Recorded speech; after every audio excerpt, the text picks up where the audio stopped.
সরকারি সুযোগ সুবিধা থেকে বঞ্চিত শিক্ষকদের প্রশিক্ষণ অনুষ্ঠিত। বরগুনা তালতলীতে সরকারি সুযোগ সুবিধা থেকে বঞ্চিত বেসরকারি শিক্ষকদের 3 দিন ব্যাপী প্রশিক্ষণের আয়োজন করা হয়েছে। শুক্রবার 11 এপ্রিল কারিতাস ভবনে এই প্রশিক্ষণের আয়োজন করা হয়। প্রাথমিক শিক্ষা অধিদপ্তরের সাবেক পরিচালক ও তারা প্রশিক্ষণ সংগঠনের পক্ষ থেকে সরকারি সুযোগ সুবিধা বঞ্চিত শিক্ষকদের উন্নত গঠন, পাঠন ও প্রযুক্তিগত শিক্ষার জন্য সাধারণ শিক্ষকদের সহায়তায় প্রশিক্ষণের ব্যবস্থা করা হয়। তালতলী উপজেলা প্রাথমিক শিক্ষা অফিসারের নির্দেশনায় এই প্রশিক্ষণের আয়োজন করা হয়। প্রশিক্ষণে প্রধান অতিথি ছিলেন তারা প্রশিক্ষণ সেন্টারের চেয়ারম্যান ডক্টর নাসিমা বেগম, বিশেষ অতিথি ডক্টর সেলিম, সাবেক পরিচালক এনসিটিভি ও পিটিআই এর সুপার হারুনুর রশিদ, তালতলী সরকারি ডিগ্রি কলেজের সাবেক সহযোগী অধ্যাপক অরবিন্দু হালদার। লিডারশিপ হিসেবে দায়িত্ব পালন করেন নয়া ভাইজোরা বেসরকারি প্রাথমিক বিদ্যালয়ের প্রধান শিক্ষক মোহাম্মদ আব্দুর রহিম। একই রকম সুযোগ সুবিধা পাবে, শিক্ষার্থীরাও একই রকম সুযোগ সুবিধা পাবে। এই সংবিধানের এই যে বাধ্যবাধকতা, এই বাধ্যবাধকতাকে অনুসরণ করার জন্যই আমাদের শিক্ষা ব্যবস্থা আমরা একমুখী করতে চাই। আমরা এই একমুখী করতে গেলে আমাদের যে শিক্ষক আছে, এই শিক্ষকেরা আপনারা জানেন যে আগে আমাদের ছিল সিএনএড, এটা ছিল 1 বছর মেয়াদি। এরপরে ডিপ্লোমা ইন এডুকেশন হয়েছিল, সেটা হয়েছিল 1.5 বছর মেয়াদি।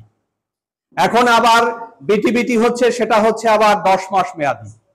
তাই এই 10 মাস মেয়াদি শিক্ষকদেরকে আমরা শিক্ষক হিসাবে গড়ে তুলি, বিভিন্ন প্যাডাগজিক্যাল নলেজ দিয়ে তাদেরকে শিক্ষক হিসাবে গড়ে তুলি। কিভাবে শ্রেণীকক্ষ নেবে, কিভাবে বোর্ড ব্যবহার করবে, কিভাবে উপকরণ ব্যবহার করবে, কিভাবে গ্রুপ ওয়ার্ক দেবে, কি পড়াবে, কিভাবে মূল্যায়ন করবে, এই সমস্ত জিনিস নিয়ে আমরা শিক্ষকদেরকে 1 বছর প্রশিক্ষণ দিয়ে থাকি।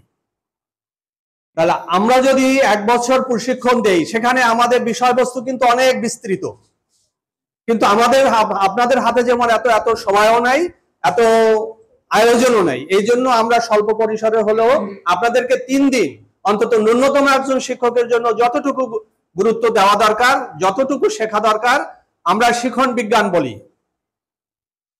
বিষয় জ্ঞান আপনাদের আছে, কিন্তু আপনার শিক্ষণ বিজ্ঞান নাই। আপনি কিভাবে শেখাবেন, হাউ টু টিচ, সেটা আপনারা হয়তো জানেন, কিন্তু সেটা সিস্টেমেটিক্যালি জানেন না। এই সিস্টেমেটিক্যালি জানার জন্যই আমরা আপনাদেরকে এখানে উপস্থিত করেছি। আমরা কিছু কথা বলবো, আপনারা আন্তরিকতা দিয়ে শুনবেন। আশা করি অন্তত এখান থেকে যাওয়ার পরই ভুল করেছি, এই উপলব্ধিটা অন্তত হবে। শিক্ষক হিসাবে যেহেতু আছেন, এই উপলব্ধি হবে আমাদের এর আত্মবিশ্বাস। কারণ আত্মবিশ্বাস হচ্ছে আমাদের প্রত্যেকেরই, ম্যাডাম থেকে শুরু করে আমাদের 30 থেকে 35 বছরের টিচার ট্রেনিং এর সাথেই আমরা যুক্ত। ম্যাডামও কিন্তু টিচার ট্রেনিং, ম্যাডামও পিটিএড সুপারিনটেন্ডেন্ট ছিলেন, এরপরে প্রমোশন হয়ে গেছেন। এই আমরা 30-35 বছরের টিচার ট্রেনিং এর সাথেই যুক্ত আছি। কিন্তু আপনারা এই উপলব্ধিটা নেবেন যে 3 দিন বসে আপনাদেরকে যত ধরনের প্রশ্ন আছে প্রাথমিক শিক্ষা সংক্রান্ত, আশা করি আমরা উত্তর দিতে পারবো। কারণ আমরা প্রত্যেকটা সেক্টরই কাজ করেছি। ম্যাডাম প্রশাসনিক লাইনে কাজ করেছেন, আমরা একাডেমিক লাইনে কাজ করেছি। বাংলার বিশেষজ্ঞ হিসাবে আমি 1ম থেকে 5ম শ্রেণীর আমরা যে বইগুলো আছে, বইগুলো রাইটার আমরা।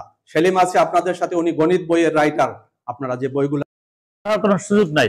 এখন আজকে এই স্ক্রিনে আমাদের নন গভর্নমেন্ট স্বীকার করে সরকার, নন গভর্নমেন্ট বলতে স্কুল আছে যেগুলো কোনো সরকার কোনো সময় স্বীকার করে না।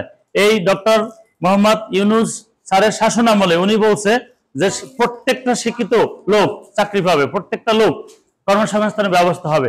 এজন্য আমি এই গভর্নমেন্ট বা কেয়ারটেকার বা অন্তর্বর্তী সরকারকে আমি সাধুবাদ জানাই, যাতে আমাদের প্রত্যেকের রুটি রুজির ব্যবস্থা করে দিতে পারে। স্যার, আমার গ্রামের বাড়ি এখান থেকে ছোটবগি, আমার বাসা তালতলী বাজারে। আমি 1 ছেলে 1 মেয়ের জনক।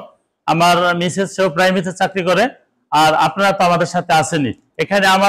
এখানে যারা আছে সবাই আমার আত্মীয়, কেউ শাশুড়ি আছে, কেউ মামি আছে, কেউ চাচি আছে, এখানে সবাই আত্মীয়। আর আমাদের এই অরবিন্দ স্যার আছে, উনি কলেজে অবসরপ্রাপ্ত শিক্ষক। এখন উনি আমাদেরকে এই বিষয়টা নিয়ে উনি আমাকে যতবার ফোন করছে, এরকম কোন অভিভাবক এ পর্যন্ত আমাদেরকে ফোন করে নাই।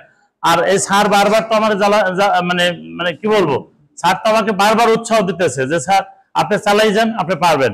আমি এই একা এই যে বোর্ডটা আমি একা ঘাড়ে করে নিয়ে আসছি। আমি যখন যা দরকার আমি আপনাদের পাশে আছি, থাকবো। আপনাদের কোনো ভয় নাই।